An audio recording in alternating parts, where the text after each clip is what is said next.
चलिए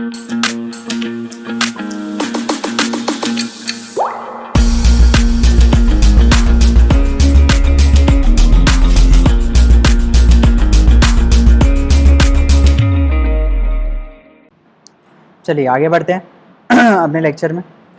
तो ये क्वेश्चन क्या बोल रहा है, 24 men and 12 women can do a piece of work in 30 days। तो 30 डेज में एक काम है जो 24 मेन और 12 वुमेन मिलकर करते हैं, है ना। वर्क एंड टाइम का क्वेश्चन है ये, ठीक है, पढ़ा चुके हैं ऑलरेडी कैसे करते हैं। तो मान लो कि एक वुमेन जो है वो एक यूनिट काम, मतलब पूरा काम अकेले x डेज में कर सकती है, ठीक है। तो एक दिन में कितना यूनिट काम करेगी वो वुमेन, 1/x। ऐसे ही मान लो कि 1 मैन जो है वो एक यूनिट काम, मतलब पूरा का पूरा काम y डेज में कर लेता है ना। तो एक दिन में कितने यूनिट काम करेगा, एक दिन में 1/y यूनिट काम करेगा, करेक्ट, ठीक है। अब वो बोल रहा है कि कितने वुमेन है, 12 वुमेन है। तो अगर एक वुमेन एक दिन में 1/x यूनिट काम कर लेती है तो 12 वुमेन कितना करेंगी, 12 मल्टीप्लाई कर दो इसमें, तो 12/x यूनिट काम हो जाएगा एक दिन में, ठीक है। एक दिन में 12/x यूनिट काम वुमेन मिलके कर लेंगी, और 24 मैन मिलके कितना कर लेंगे, 24/y यूनिट काम मिलकर कर लेंगे। तो बेसिकली इतने यूनिट काम एक दिन में हो जाएगा, है ना, इतने यूनिट काम एक दिन में हो जाएगा। अच्छा, पूरा काम मतलब 1 यूनिट, 1 यूनिट मतलब होता है टोटल वर्क, ठीक है, वो 30 दिनों में हो रहा है। तो अगर एक दिन में इतने यूनिट काम हो रहा है तो 30 दिनों में कितना यूनिट काम होगा, 30 दिनों में होगा 30 × 12/x + 24/y, इतना काम होगा। और ये किसके बराबर है, ये 1 के बराबर है, क्योंकि पूरा काम क्या है, 1 यूनिट है ना। तो इससे एक रिलेशन मिल गया हमको, क्या मिल गया, 12/x + 24/y = 1/30, है ना, ये हो गया। अब क्या बोल रहा है, in how many days can 12 men and 24 women do the same piece of work, ठीक है। अब 12 मैन अगर लगे हैं, 12 मैन मतलब 12/y, और 24 वुमेन मतलब 24/x, तो एक दिन में फिर से एक दिन में कितना काम कंप्लीट होगा, 12/y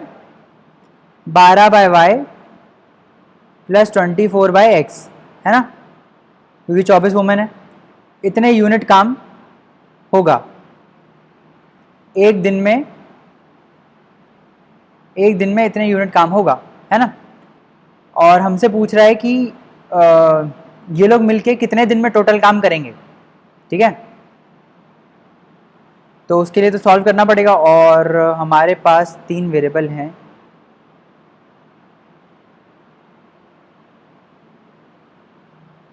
can do the same piece of work इन।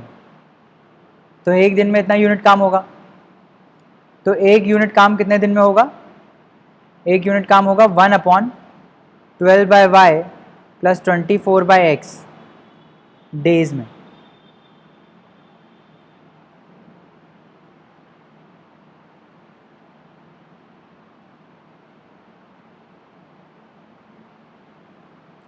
अब हम इससे तो कोई कंक्लूजन नहीं बता सकते कि ये जो टाइम आ रहा है ये 30 से ज़्यादा है, 30 से कम है, क्योंकि यहाँ पे अगर देखो आप, तो इतने यूनिट काम एक दिन में हो रहा था, है ना, तो एक यूनिट काम 30 दिन में होता है, करेक्ट।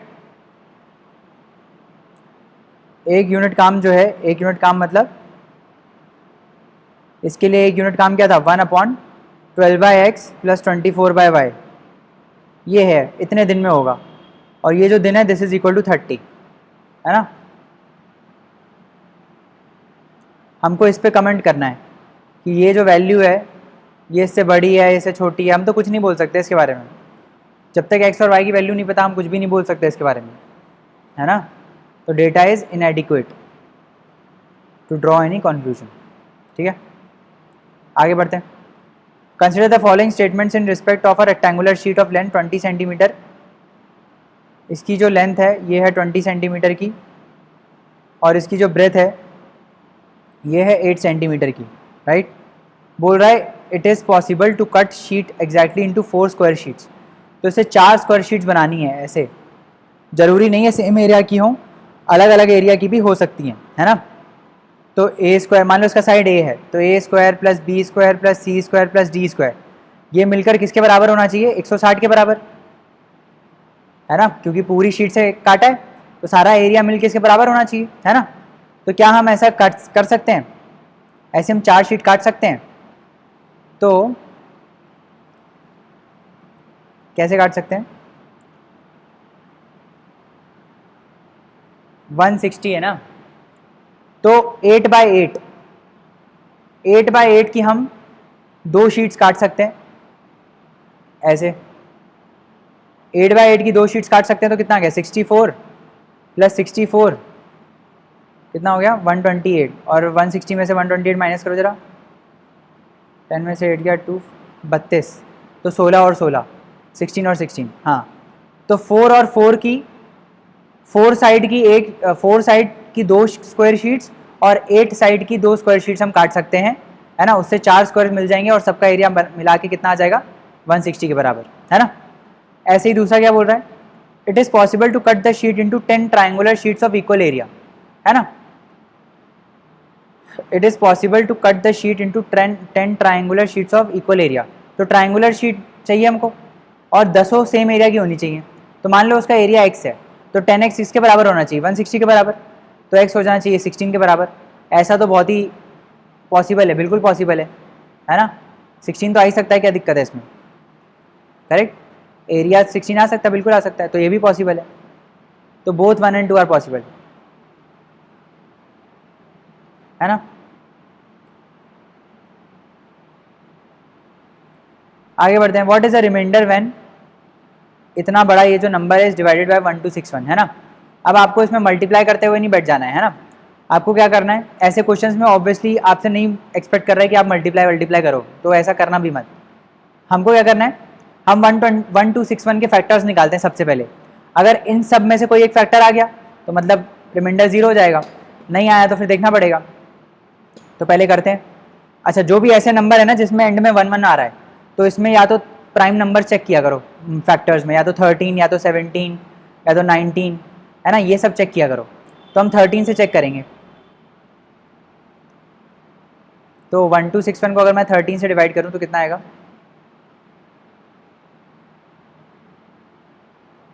9 जा 9 3 जा 27, 117, ये 9 आ जाएगा 91।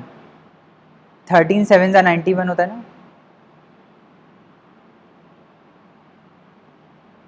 तो basically 1261 is nothing but 13 into 97,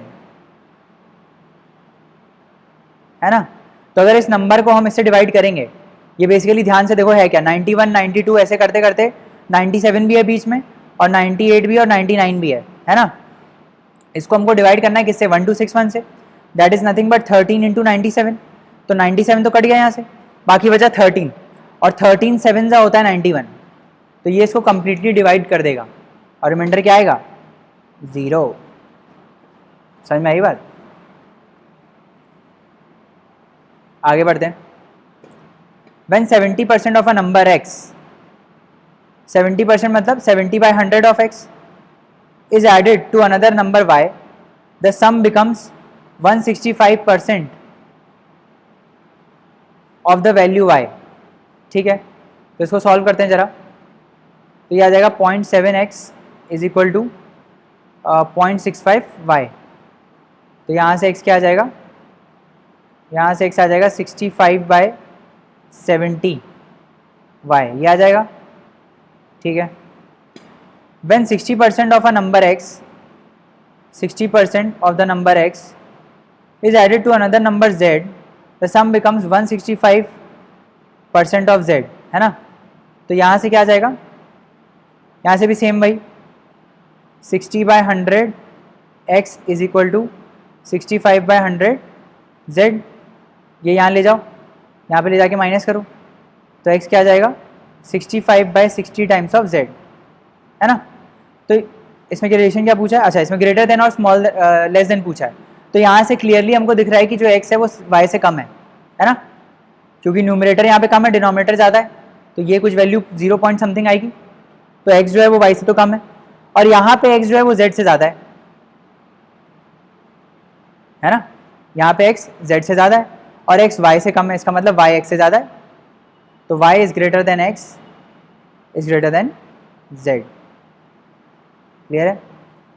y is greater than x, ये वाला हो जाएगा y is greater than x greater than z। ठीक है, आगे बढ़ते हैं। Two candidates x and y contested an election, 80% of the voters cast their vote। मान लो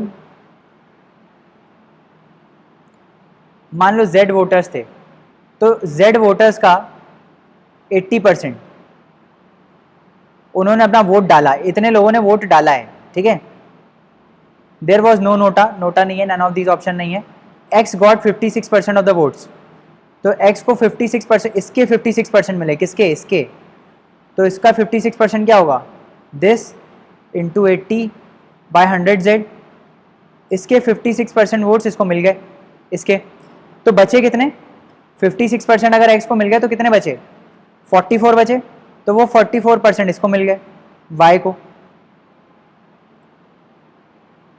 उसने बोला जो X है वो जीत गया 140 वोट से, तो इसका मतलब इन दोनों के बीच का डिफरेंस क्या है? 1440 है ना। तो अब तो बहुत ही सिंपल हो गया, 56/100 into 80/100 Z minus 44/100 into 80/100 Z is equal to 1440। ठीक है, तो 80/100 Z क्या आ जाएगा? 56 माइनस 44 कितना होता है? 12/100, 1440 है ना, तो 12 120 आ जाएगा इधर, और ये कट जाएगा यहाँ से, 430 जा, 42 जा, फिर 215 जा, और ये 3 0 नीचे, तो Z आ जाएगा 15,000। तो टोटल नंबर ऑफ मतलब वोटर लिस्ट थी कितनी? 15,000। ठीक है, total number of voters list कितनी थी? 15,000। क्लियर है, आगे बढ़ते हैं।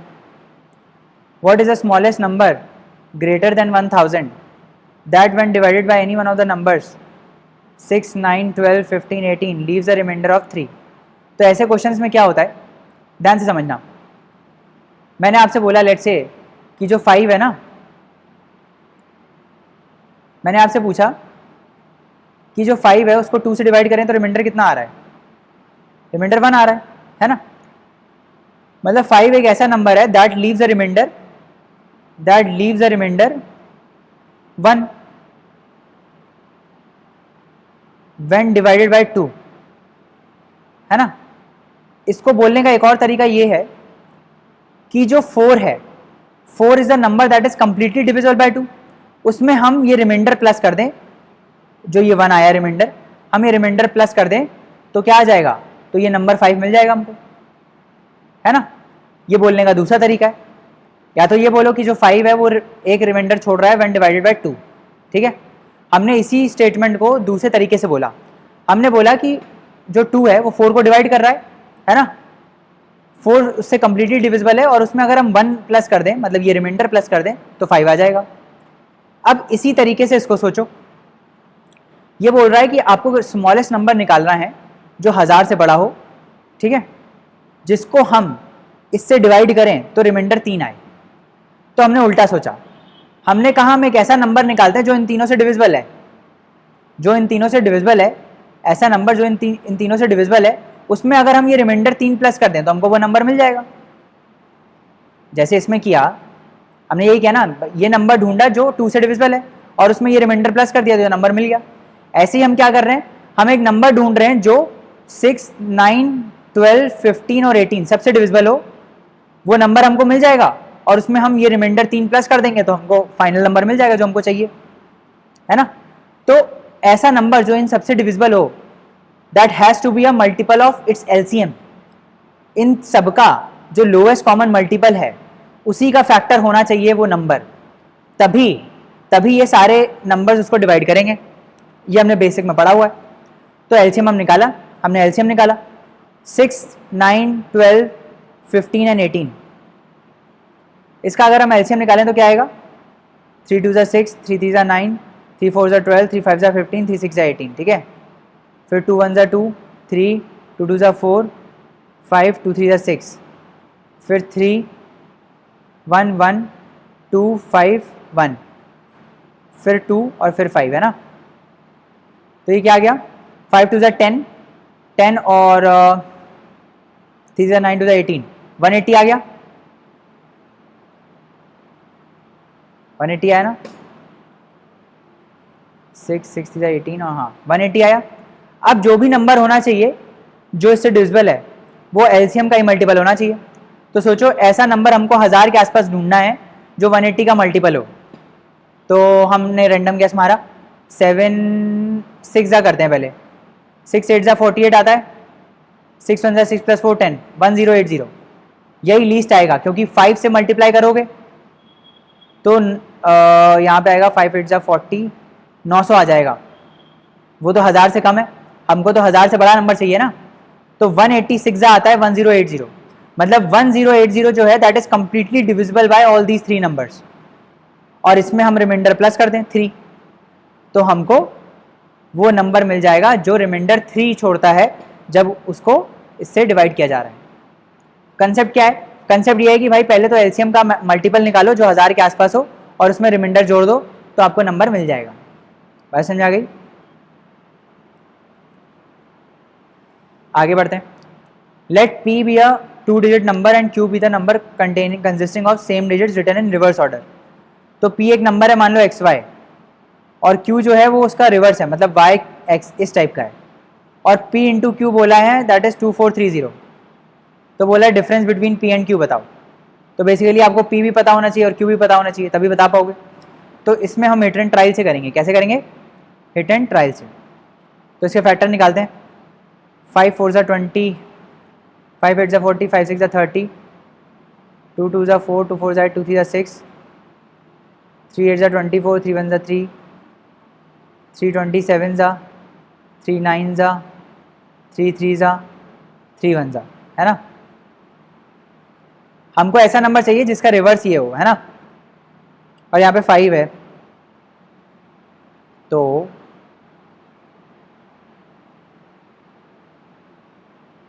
3 3 ज़ा 9, 9 5 ज़ा 45, इससे तो नहीं होगा, 45 तो 54 आना चाहिए।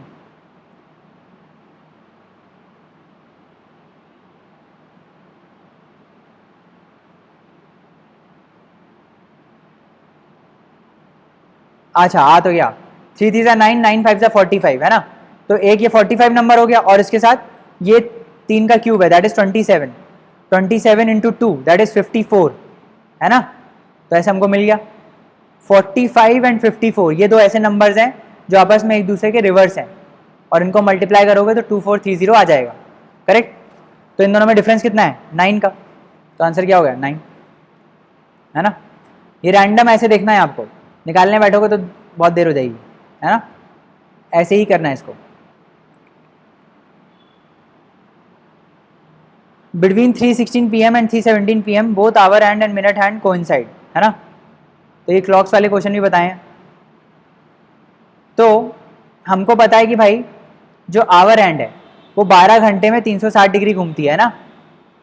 तो 1 घंटे में कितना घूमेगी? 30 डिग्री, है ना।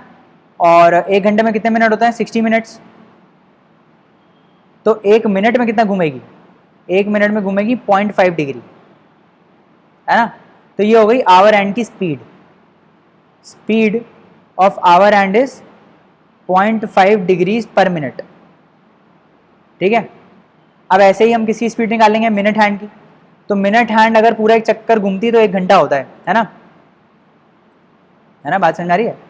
तो 60 मिनट में 360 डिग्री कर लेती है, 60 मिनट में 360 डिग्री कर लेती है। तो 1 मिनट में कितना करती है? 6 डिग्री। तो मिनट हैंड की जो स्पीड है वो कितनी हो गई? वो हो गई 6 डिग्री पर मिनट। कितनी हो गई? 6 डिग्री पर मिनट, है ना। समझ में आई बात?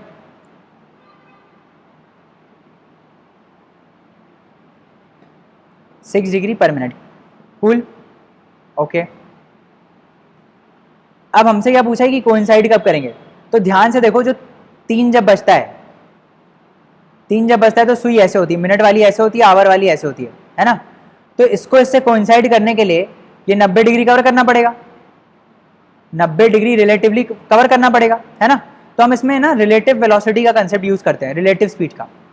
रिलेटिव स्पीड का क्या मतलब है कि हमको पता है कि एक जो ये आवर एंड है वो 1 मिनट में 0.5 डिग्री घूम रही है और मिनट वाली 6 डिग्री घूम रही है। तो रिलेटिवली मिनट वाली कितना ज्यादा घूम रही है, 5.5 डिग्री घूम रही है ना।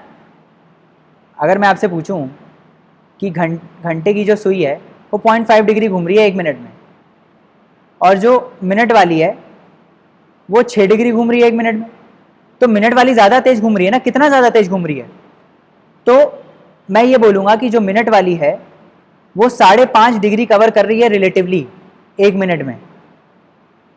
1 मिनट में 5.5 डिग्री कवर कर रही है ना। 1 मिनट में जो मिनट वाली सुई है वो 5.5 डिग्री कवर कर रही है, राइट। अच्छा, अगर कोइंसाइड करना है इसको इससे तो कितना कवर करना है, 90 डिग्री कवर करना है रिलेटिवली 90 डिग्री कवर करना है। और 1 मिनट में वो कवर कर पा रही है 5.5 डिग्री। तो 1 डिग्री कितने मिनट में कवर करेगी, 1/1 5.5। और 90 डिग्री कितने मिनट में कवर करेगी, 90/5.5। तो ये लगभग कितना आएगा, 90 इंटू 10/55। तो 5 11 जा 5 2 जा, तो 180/11। 180/11 करोगे आप तो कितना आएगा, 1 1 जा 8 में से 1 गया 70, 11 6 जा 66, फिर 40, तो ये आ जाएगा 33। 16.3 मिनट्स लगेगा इसको। तो इसका मतलब जब 3:16 और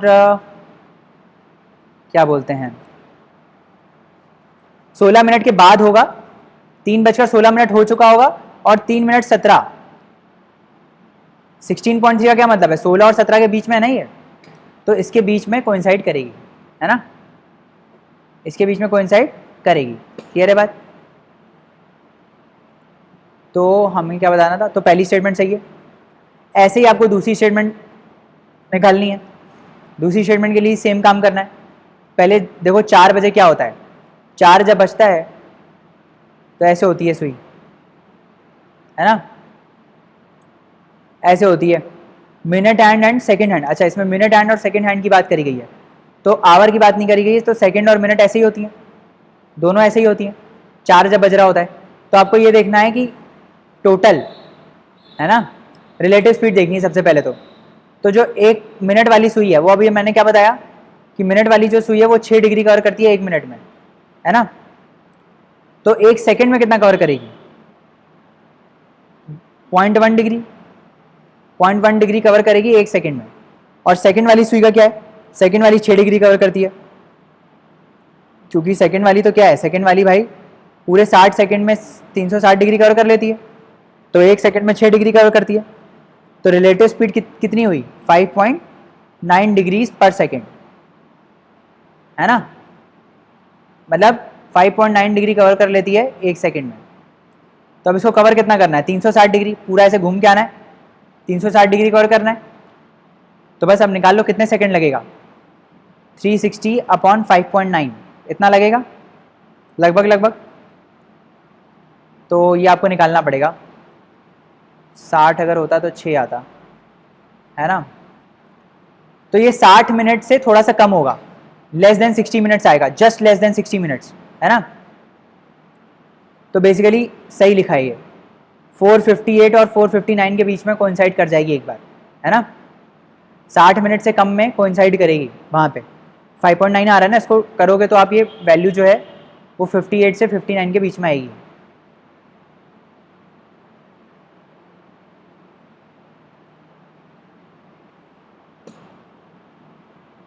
एक मिनट, ये क्या आया है, ये हमारा सेकंड्स आया है ना, इतने सेकंड्स में करेगी, तो इसको मिनट्स में एक बार कन्वर्ट कर लेते हैं। तो मिनट्स में कन्वर्ट करने के लिए क्या करें, इसको 60 से डिवाइड करें, तो ये आ जाएगा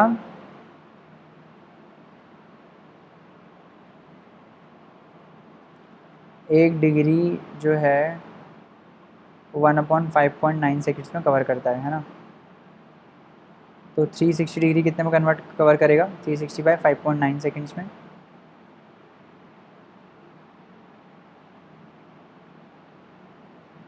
है ना। अब ऐसे आपको चक्कर निकालने हैं, खूब सारे चक्कर होंगे ऐसे, है ना। तो उसके लिए आपको क्या करना पड़ेगा, इसको मिनट में पहले कन्वर्ट करना पड़ेगा। तो ये आ जाएगा बाय 60 करेंगे तो 6/5.9, 6/5.9 मिनट्स लगेगा, है ना, 360 डिग्री कवर करने में। 6/5.9 मिनट्स लगेगा 360 डिग्री एक बार कवर करने में, है ना। फिर से आप देखो कितनी बार कवर होगा ये। तो ऐसे करते करते अगर आप देखोगे तो ये बेसिकली 58 मिनट्स और 59 मिनट्स के बीच में एक और बार आ जाएगा, है ना। तो वो सेकेंड वाला भी सही हो जाएगा। ठीक है, कितना बचा है और? बहुत बचा है। चलो फटाफट करेंगे।